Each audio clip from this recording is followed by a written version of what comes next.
What if Tank Davis, who can punch, who is a hell of a fighter, who is a top 10 pound-for-pound fighter, what if he lands a punch on this bigger guy's chin, right, who's not a professional fighter? What happens? They do it for real.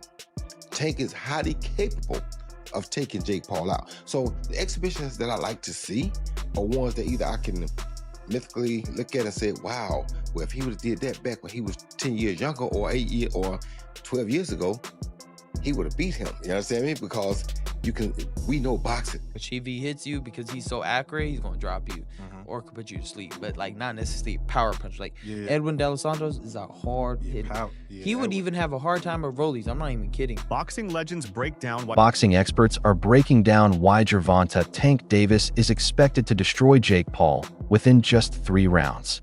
According to Gareth A. Davis, Tank's calm and reserved demeanor during the press conference and face-off, where he barely reacted to Jake's constant jabs about his height, wasn't hesitation but focus. He believes Davis might appear unsure before the fight, but the moment the first bell rings, that quiet intensity will turn into explosive aggression, with Tank unleashing devastating combinations that will shut Jake down and end the fight quickly. Went about the presser. He reminded me of a northern football fan being dragged to a shopping centre on a Saturday afternoon rather than being allowed to go to his favourite Liverpool seat.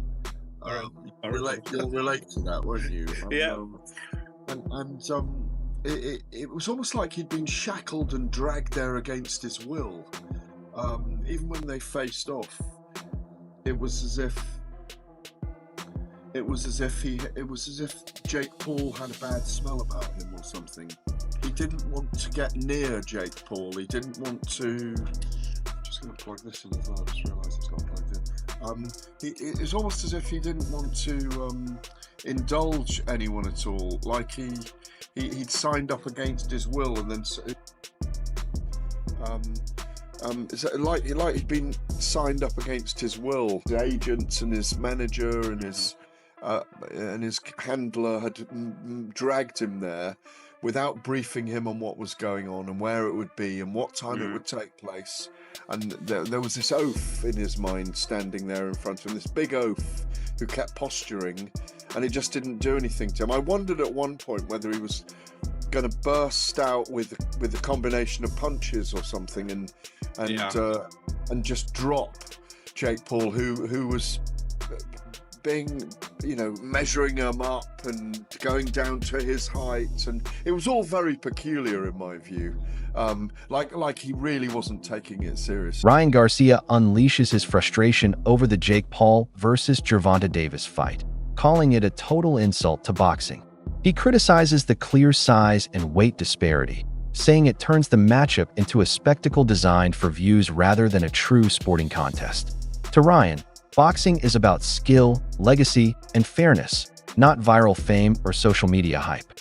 Watching a smaller fighter like Davis face a naturally bigger opponent like Jake Paul feels wrong to him, especially when it's being sold as a legitimate competition. He believes the event sends a damaging message to young fighters, that clout and money can overshadow discipline, respect, and honor. For Garcia, this isn't about entertainment, but about defending the purity of the sport he's devoted his life to, and he views this fight as a mockery of everything boxing stands for. Mainly Jake's, and we're not falling for the Disney Channel bit no more. We're not falling for you're not a fighter no more. We're not falling for that. You're ranked as a cruiserweight and you're out here trying to fight a lightweight. And on top of it, you were just talking about fighting Anthony Joshua. That doesn't make no sense. And, I just felt like it was a disgrace to boxing, and kind of it was not a good move by Jake Paul. I understand people saying, Gervonta got to go get his money, blah, blah, blah. But, we're not talking about that shit. We're talking about the sport, bro. We're not talking about, you got to get that money, bro. Yeah, but everybody's open to criticism. That's the whole point of this media shit. Right. That's why they talk about basketball players. They don't talk about, LeBron's making too much. Nobody cares, bro. If LeBron's missing the shot, he's missing the fucking shot. So at the end of the day, bro, I just thought it was a disgrace to the sport. Because on one end, you got the casuals, right? The casuals don't see the weight difference. They see Jake Paul and Gervonta Davis. Yeah. And if Gervonta Davis doesn't fuck up Jake Paul, they're going to think Jake Paul is some pound-for-pound champion type of fighter. Yeah. And to me, that's just it's tricking the public, and it's kind of bullshit, bro, at the end of the day. Because at the end of the day, if Gervonta was Jake Paul's size, we wouldn't even be having this conversation. There probably wouldn't even be a fight. Yeah, you know what I mean? So I just think that it's a disgrace to boxing.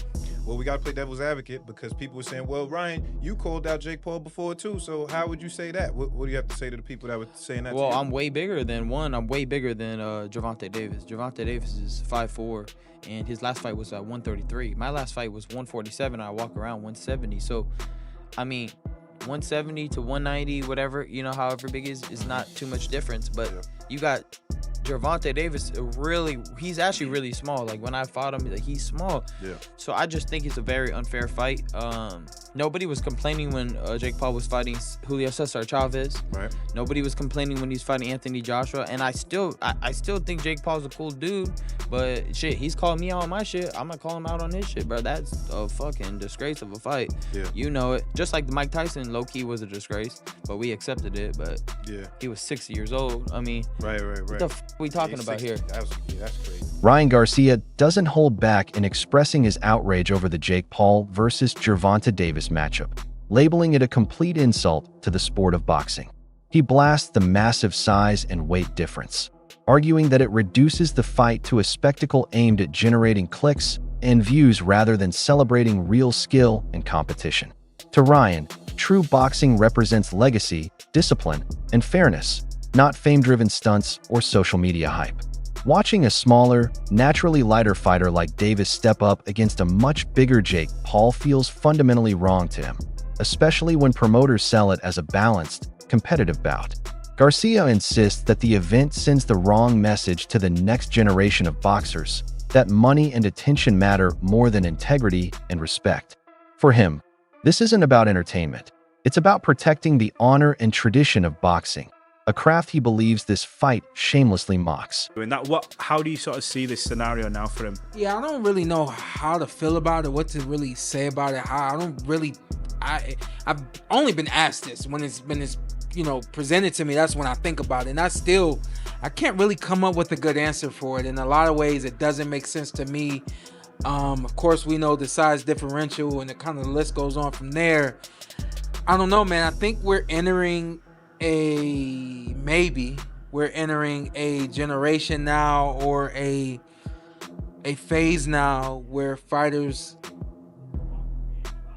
I don't know if it's fighters, I don't know if he doesn't care about the legacy, or if he feels like this fight doesn't matter, I'll get back to the legacy. I just don't know. This is truly it's not a legacy fight, but of course it is a generational money fight, Many analysts believe the real issue in boxing today goes beyond the fighters. It lies with the audience itself. They argue that modern fans have turned the sport into a circus by rewarding spectacle over skill. While elite boxers put on technically brilliant performances that often go unnoticed, exhibition matches and influencer fights dominate the headlines. Analysts point to social media's short attention span as the main culprit, shifting boxing's focus from substance to drama. They insist the Jake Paul phenomenon isn't his fault alone, but a reflection of an audience that craves chaos more than craft. When fans only tune in for trash talk and viral moments, genuine fighters lose motivation to risk their records for respect. This growing trend, they say, has blurred the line between professional boxing and entertainment acts, where real champions fight for belts, while influencers fight for clicks.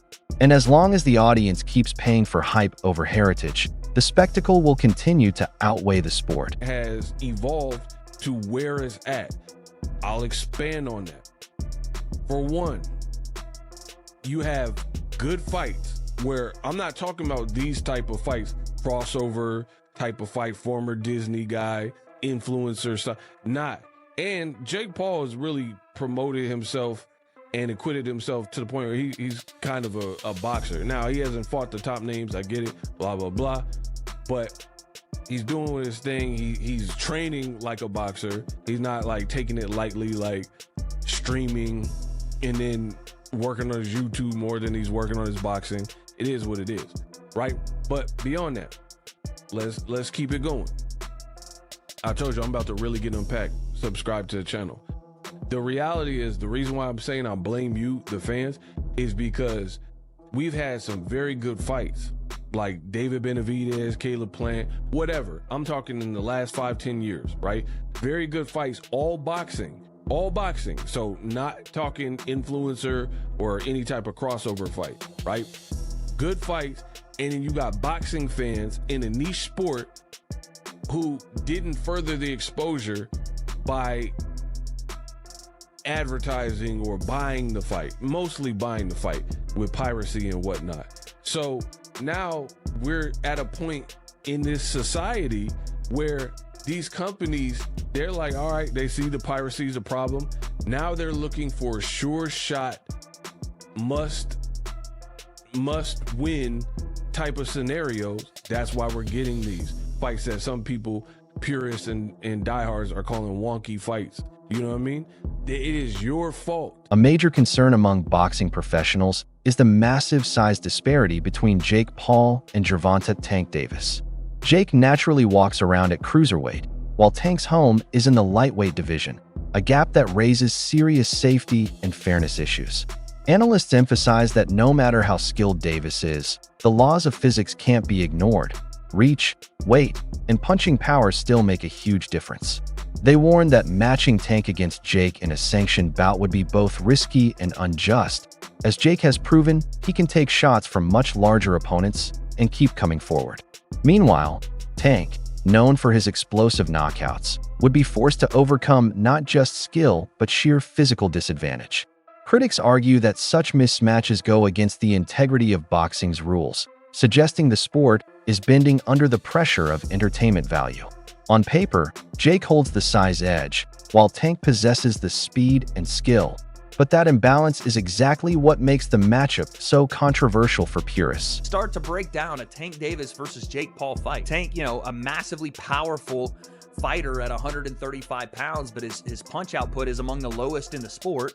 Jake has a pretty decent punch output for a guy that's 200 pounds. He hits hard in his own right, but doesn't have the skill and capabilities anywhere close, or the feet, or the hand speed, or the eyes anywhere close to Tank Davis, but has a power that Tank Davis has probably never felt, but just because Jake is naturally 70 pounds bigger than him, right? So 10 rounds, 3 minutes, who starts to show the wear and tear first? I know if Tank touches him on the jaw, it's probably not going to feel like roses, regardless if he's 135 or 150 or whatever he steps in that night. He's still a Tank and has still put guys down as he's gone up in weight, but Jake is just so much bigger. How much will the power that Tank has at the lower weight classes? Showbiz the Adult takes a closer look at Gervonta Tank Davis's legacy, suggesting it's becoming increasingly fragile. He points out that Tank's career has long faced criticism for avoiding truly dangerous challenges, and the upcoming fight with Jake Paul could further damage his credibility. Showbiz highlights Lamont Roach's strong showing against Pitbull Cruz, Tank's most recognized opponent, as proof of how competitive the division really is. If Roach manages to outperform Pitbull, it casts doubt on Tank's supposed dominance. In boxing, Showbiz explains, perception is everything. When another fighter beats your toughest opponent more convincingly, fans start questioning your greatness. That's why he believes Tank needs to be strategic about his career choices. While fighting Jake Paul may deliver massive paydays, it adds nothing to his legacy and instead gives critics more ammunition to question his ambition, competition level, and hunger for true greatness. Better than Tank. I don't even know how you cannot have him better than Tank. People question Tank's resume anyway. But if you make Tank take a knee and they don't call it a knockdown and you still get the draw, you beat him. You beat Tank. And then you dominate Pitbull, one of Tank's best wins. Bro, you better than him. The resume, listen, bro. I didn't say greater. I said better. The resume means politics. Ryan was just saying it. Lamont Roach could have been on a back burner and they were holding him back, so he had to go down to 130, doing the grunt work like Marvelous Marvin Hagler, waiting for his time to shine. Resume, if the business chooses you, they can move you along right. He actually get cherry picked and he best Tank, and then he stops Pitbull. He's better. Y'all know how the business of boxing works. You just saw Terrence Crawford actually be the best fighter we've seen in decades. The man, Terrence Crawford, can arguably be better than Floyd Mayweather. Y'all saw the business shitting for all of his career, practically all of his career. And you see that he's better than Nello? What a surprise! We've been sitting, a guy coming from lightweight can beat Nello at super middleweight. And Lamont Roach adds fuel to the growing controversy by exposing the business conflict behind Gervonta Tank Davis's decision to fight Jake Paul. According to Roach, Tank was contractually expected to pursue a rematch, likely against a top contender, but instead opted for the more lucrative Jake Paul bout. To Roach, this choice reveals a shift in Tank's priorities, suggesting it's no longer about proving himself, but about chasing easy money. He stresses that true fighters honor their contracts and their word because the sport's integrity depends on it. While Roach acknowledges Tank's elite skill and killer instinct, he argues that this move raises doubts about his discipline and commitment to greatness. Many fans share that sentiment, feeling let down by a decision that traded legacy for profit, especially when the rematch could have silenced Tank's critics and reaffirmed his dominance in the ring. Even if this whole Jake situation was in the way, holler at me. Tell me you want to fight Jake. Tell me you got a bag coming up. All right, boom. Like, go do it. It's a way to handle that. We have a contract. You cannot breach a contract and think shit just gonna be sweet. You can't. You can't do that. Right. We have a contract. So it's not like this wasn't supposed to happen or whatever the case may be, and he just went and took the Jake route. We had a signed contract to fight. So him breaching the contract is, if y'all put yourself in my shoes, you gotta think, I'm looking forward to fighting and getting paid. I'm looking forward to fighting and winning so I could be two-time world champ. Me. I'm in training for a fight to be a champion in another weight class and for me to be crowned champion twice in my career. And this just go ghost and then end up announcing another fight. Put yourself in my shoes. Did you find out just like the rest of us did? Kinda. So I was on the fence because they didn't announce. They was like, all right, we're gonna announce. All right, we're gonna announce. All right, they're gonna announce. Every week. All right, we're gonna announce the fight. We're gonna announce the fight. I'm like, all right, they on the bullshit. Max Kellerman offers a more balanced take, acknowledging Jake Paul's undeniable influence on the business side of boxing. He points out that no modern fighter can match Jake's ability to sell tickets or generate global buzz, which explains why so many professionals are willing to face him, not out of respect for his skill, but for the exposure and financial opportunity he brings. Kellerman calls Jake the sport's most powerful marketing engine, noting that even world champions are drawn to his spotlight. In a discussion with Paulie Malignaggi, the two also analyze whether Gervonta Tank Davis's famous knockout power will hold up against a much larger opponent. While they both praise Tank's elite explosiveness and technique, they share doubts about whether sheer skill can overcome the significant physical gap between him and Jake Paul. Legitimately cannot get knockouts. I agree. He can punch, but there's a lot of limited knockout artists, though, man. He's one of the least active punchers in the game with the highest knockout percentage of current heavyweight. But if he was a real knockout artist, champions. If he was a real knockout artist, prop him up against the best of the best. Felix Trinidad was a knockout artist. He was knocking out the best of the best. If you're a real knockout artist, prop him up against the best and show us how he smokes them. But the way Paulie, we did when Felix Trinidad was doing it. You know? The way when Mike Tyson was doing it in his prime. Okay, say what you want about the Mike Tyson era. He knocked out everyone from 1986 to 1989. Everyone got knocked out. Everyone. Well, by your standard, you could say that Tyson was to a degree manufactured. No, and because Teddy he Atlas fought will 100%, everyone that was there. Everyone that was there. Teddy Atlas will 100% agree with this. With the expense he of would say the guys that were afraid of with him. the exception of Witherspoon. No, but they all doesn't matter. He knocked them all out. There was nobody you could say in that era except maybe Witherspoon, who I contracted. You can say the same thing about who had contract issues with King at the time.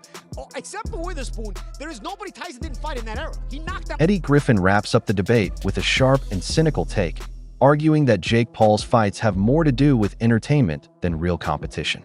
He calls them Hollywood fights, implying that outcomes are often guided to protect profits rather than showcase genuine sportsmanship. Drawing a comparison to Mike Tyson's exhibition bout, Griffin claims Tyson could have ended that fight easily but didn't, because it wasn't part of the script.